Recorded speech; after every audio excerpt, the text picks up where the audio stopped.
Hi, everyone. Welcome to today's episode of 10 Minute Marketing. I'm your host, Sonja Crystal Williams.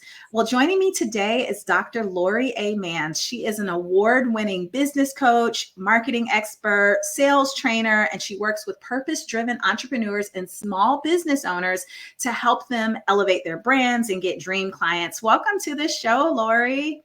Thank you. Thank you for having me.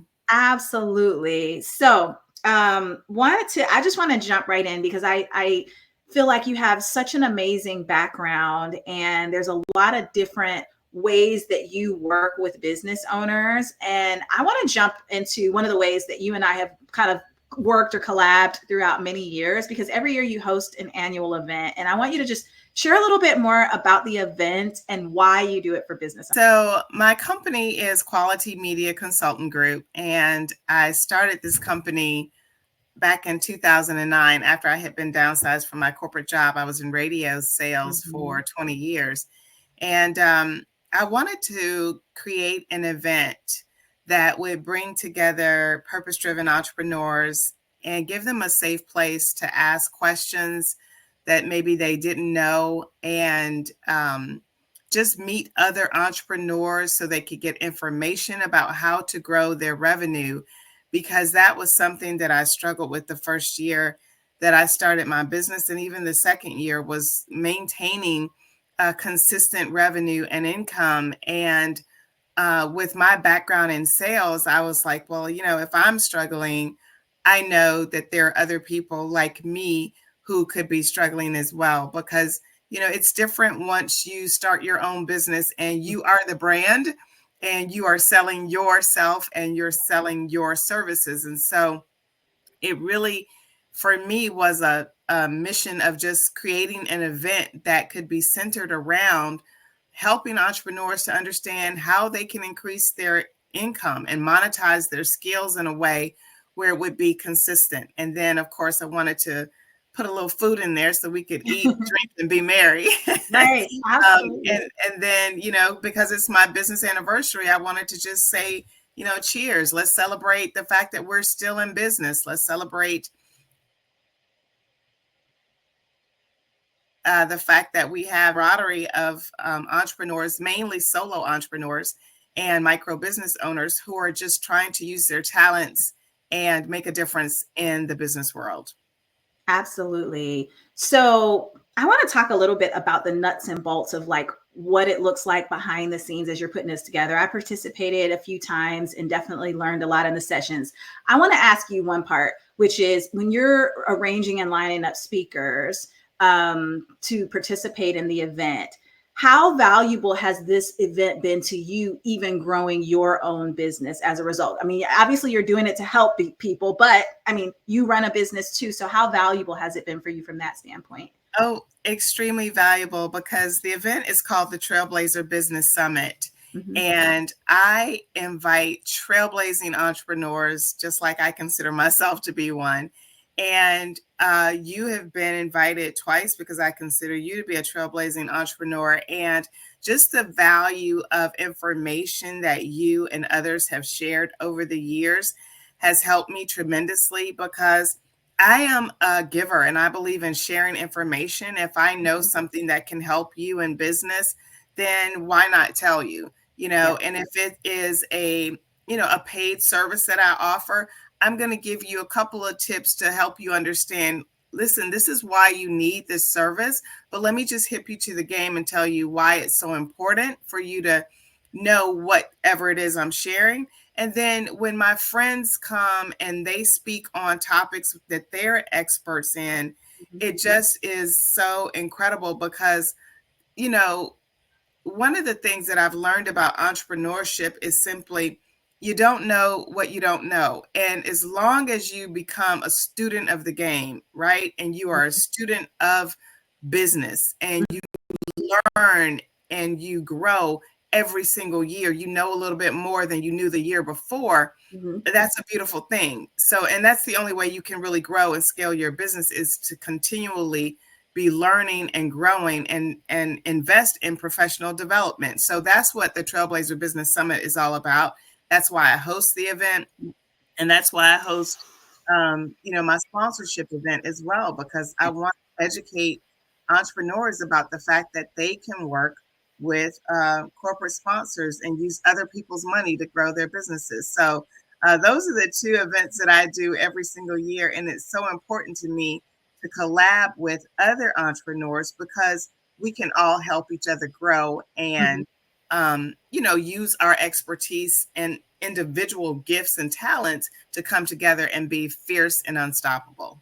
Oh, I love that. Fierce and unstoppable. So this is a great segue, bringing up the sponsorship event you do too, because I wanted to talk about some of the other workshops that you host. So one, packaging. Talk to me a little bit, Lori, about like how should, and you do it really well, so please do use yourself as an example, but how should business owners be packaging themselves, especially when they are in a service-based business where they're offering coaching or consulting or something along the lines to their clients? Well, I think packaging really comes into play when you want to be known for a specific thing. And so I like to say that I'm a business coach and consultant. And I gave myself that title because when I started out, I was just calling myself the president of my company, right? Yeah. And as I started consulting with other entrepreneurs and small business owners, they started calling me a trainer, a coach, and a consultant. And I started thinking, yeah, I am all of those things. And so when I package myself, I typically just say that I'm a business coach / consultant, depending on who I'm talking to.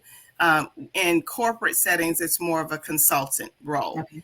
In entrepreneur settings, it is a coach role or trainer role, because I believe that you want to be known for that one main thing. And that one main thing that I like to be known for is sales, like helping you to increase your sales and revenue.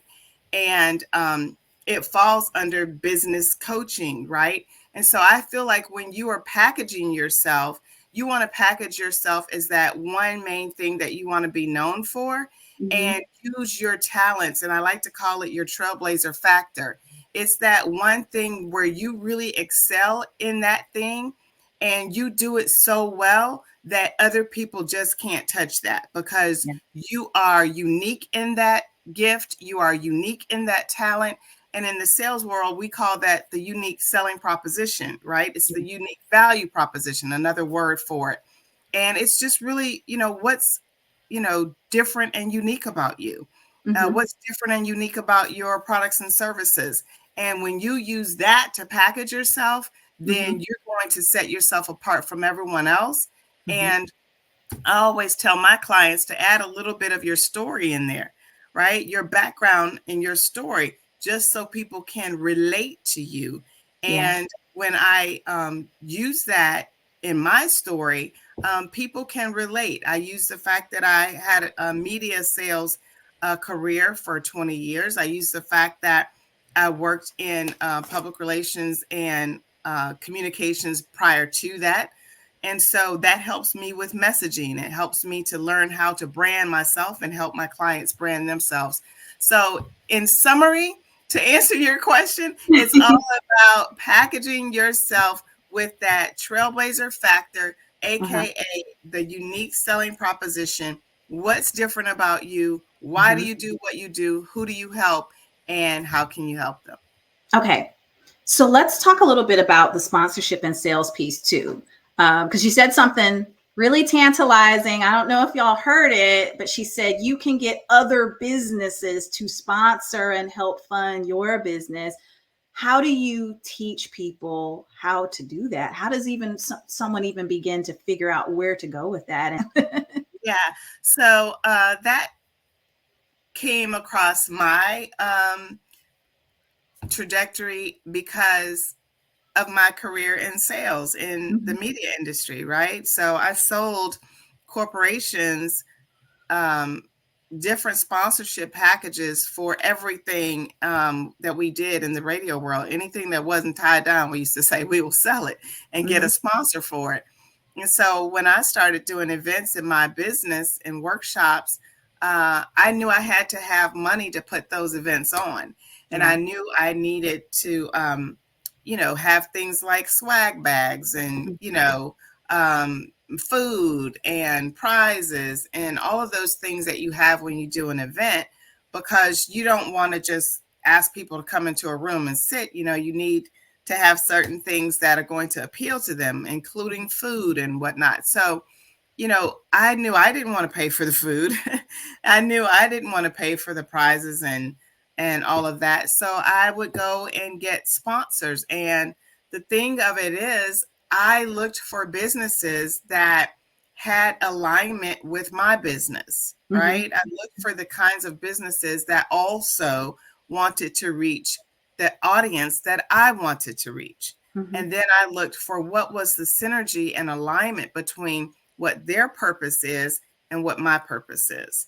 And my mission and vision and all of those things. And so as I began to research those companies, then I would reach out to them to say, hey, how can we work together? What are some of the things you look for? And, whether they were a cash sponsor giving me money, or they were an in-kind sponsor giving me products and or services that would save me money. So the fact of the matter is, there are corporations out there, whether they be Fortune 500 corporations or Fortune 1000, or even small business owners that are in your local neighborhood that would want to partner with an entrepreneur like me or you for various reasons. One would be brand recognition and getting loyal followers and being able to audience and get that loyal following that you have to also know about their brand and their business. So that's just something that it just makes sense. I call it joint venture partnership, and sponsorship is a way. It's a marketing strategy as well as a sales strategy. So it's definitely a good way to increase your revenue streams, so you can tap into other people's money as well as their resources to help you grow your business. Okay. So alignment sounds like it's a really critical factor when looking for sponsorships, whether that be for an event, workshops, anything that someone's hosting. As a business owner, I've seen some businesses have concern or worry or fall flat when it comes to sponsorship sometimes. Maybe it's the fear of reaching out. Maybe it's the inconsistency of follow up. Like, what do you think are some of the challenges there that people need to overcome, and how do they overcome some of those challenges, maybe one or two that you see them faced with when it comes to sponsorship? Well, when it comes to sponsorship or sales in general, people have a fear of rejection. People have a fear of rejection in sales because they don't want to be told no. Me personally, I don't care about being told no, right? Every no that I get just makes me feel like, okay, well, I'm closer to getting a yes. Because when someone tells you no in sales, it simply means that they don't have enough information to say yes, right? Because it's not always about budget, that they don't have the money. Sometimes it could be, but I am a believer that when people want to do something, they will find the money, right? Yeah. And unless it is a strict budget situation in a corporation, which it sometimes is, right? They only have a certain amount of money that they have to spend for the year. And if you've caught them when they've spent it all, then you have to wait to the next year. But when it comes to entrepreneurs working with corporations or even local companies, one of the things you have to put aside is the fear of rejection. You have to put aside the fear of, oh, they won't call me back. Or if they don't respond at all, you don't let that stop you, because the bottom line is they're busy, Yeah. right? And you're not a priority yet. Until they know you, until they know that you can bring them value, that value that I talked about before with the unique value, AKA selling proposition, until they know what value you bring to the table, you're not a priority. So nothing you do in terms of sending them an email or giving a phone call or any kind of communication you do is going to be a priority for them. So you can't take it personal when they don't respond, or it takes them a while to respond. You just have to keep reaching out, and purpose is very important. You have to reach out with purpose, right? You don't just reach out saying, hey, did you get my email? You got to reach out with purpose and intention and have some type of substance to what you're saying in every communication that you make. So the biggest thing I see people being afraid of when it comes to sales is just a fear of rejection. And it's also a fear of the objection, right? People don't know how to handle objections. Yeah. When people give you all different kinds of objections in sales, people don't study people. Sales is about people and relationships. So when you study people and you understand that sometimes you get objections that are just to block you, right? And they're just because they don't want to give you any time. And so sometimes people just give you objections to make you go away. Well, I've been in sales so long, you give me an objection, I'm going to meet it, and I'm not going anywhere, right? Until you actually say, no, I'm not interested. I'm not going anywhere. I'm going to keep coming back and keep giving you value until I win you over. And so that's, what sales is about, building relationships and not having that fear of rejection or fearing objections. I love it. I love it. That's so well put. So one of the resources that we're going to share, and everyone, this will be available in our podcast description, 7 big mistakes that businesses tend to make. And if you wouldn't mind sharing maybe 2 or 3, what do you see as the common? Now, you actually just dropped 2 big ones, which is that fear of rejection to me, which goes hands in hand with the sponsorship, and something that we as business owners have to overcome if we're going to be effective at sales, or at least increase the ratio of how many deals we're closing. But what are some other things that you see, maybe just peeking from that, and everyone, you'll be able to download it to get the full set of resources as far as big mistakes businesses make? One of the biggest mistakes, I think, is believing and trying to target everyone and not having a typical customer or client in mind that you want to reach. And, when you have such a broad spectrum of who you're trying to sell to, who you're trying to market to, and who you are trying to reach, that includes so many people, and all of those people are not going to buy from you as a solo entrepreneur or micro business owner. You kind of have to major in specificity, right? You have to get clear on who is that real target consumer, who is that real ideal client, who is that real person who needs what I am selling the most, and what is it about them that really makes them relate to me as the person marketing this service. And then what is it about the actual service that is transformative for them, right? What is it about what I'm selling that is going to really make a difference for them, where they can, eliminate everybody else and say, this thing right here, this is the thing that's going to make a difference for me. And so I like, for my clients to be really convinced that they want to work with me, right?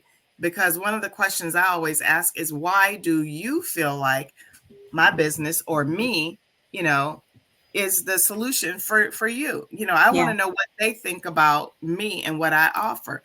And so it really helps me to identify who it is that I am targeting. And I think one big mistake that I made when I first started my business was, part of my business is a media agency. So we do media buying for our corporate clients. And so I was just like, oh, I just want to buy media for anybody. No, Laura, you can't just buy media for anybody. You have to really kind of narrow down who you want to buy media for. And so I started narrowing it down to, universities and education, the education industry. And so I was able to get, clients once I identified that's really where I wanted to go. And then I identified I wanted to, get government contracts. And okay, I wanted to go that route. Well, what do? You get certified, you do all these things. because you want to narrow it down to who is it that you really want to work with. And, Mm-hmm. just like when I started working with entrepreneurs, okay, who do I want to work with? I want to work with women entrepreneurs who are purpose-driven, faith-based, and they are primarily solo entrepreneurs. They're over the age of 40. Mm-hmm. Why? Because I have something in common with all of them, right? Mm-hmm. So I think it's really a big mistake when you don't get clear on who your target audience is and who your dream client is as well. I think that's huge. And I know for me, when I'm working with clients, it's one of those things that I say it's the intangible thing and the intangible part of your branding and messaging. People want to do the logos and the pretty colors and the website, and that's nice. But if you can't get any of that right, you're going to spin your wheels. And I know, also speaking from experience of like having done that in the past. So I think that's really eloquently put, that we have to invest that time, and it's going to be uncomfortable sometimes. And you really got to dig deep to figure out who those clients are. Or to your point, if you have different cost centers in a sense as part of your business, or different departments going on in your business, it might look a little different per department, or you might have two or three, in a sense, buyer personas in the social media world that you're focused on, but that needs to fit within the realm of either a personality type, industry, vertical, something. So yes, absolutely. You hit on all of that. Whether you have different divisions, departments, or whatever within your business, you've got different verticals there, and you need to have a description for each of those categories of ideal clients. Absolutely. Well, thank you. This has been a lightning fast, really good conversation. I hope y'all have been taking some really great notes as we've been chatting. I always like to end every interview with a couple of quick lightning round questions. These are fast, easy, just fun questions to kind of wrap us up.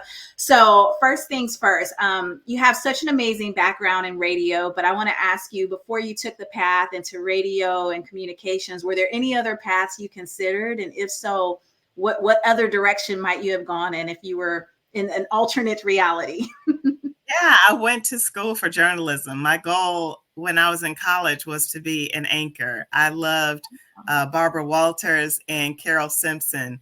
They were my sheroes, and Barbara Walters, as far as a media queen goes, she was it. And Carol Simpson, she was one of the first Black anchors on air when I was coming up. So yeah, both of them were my idols back then, and I wanted to be a news anchor until I actually did an internship at a TV station in Alabama, and figured out that I had camera shyness. Good to find out early. And like, I truly froze. I went on assignment and truly froze. I had the opportunity to interview a presidential candidate for the United States of America, and I froze right there in front of him. And while the reporter was training me, he kept going, it's okay, calm down. Do you remember your question? And I was like, I mean, that's a nerve-wracking experience. And I've talked to other, journalists who had that happen, but, it clicked and they remembered the question and they were able to do the interview. But I wasn't. I was like sweating. I was nervous. I practiced.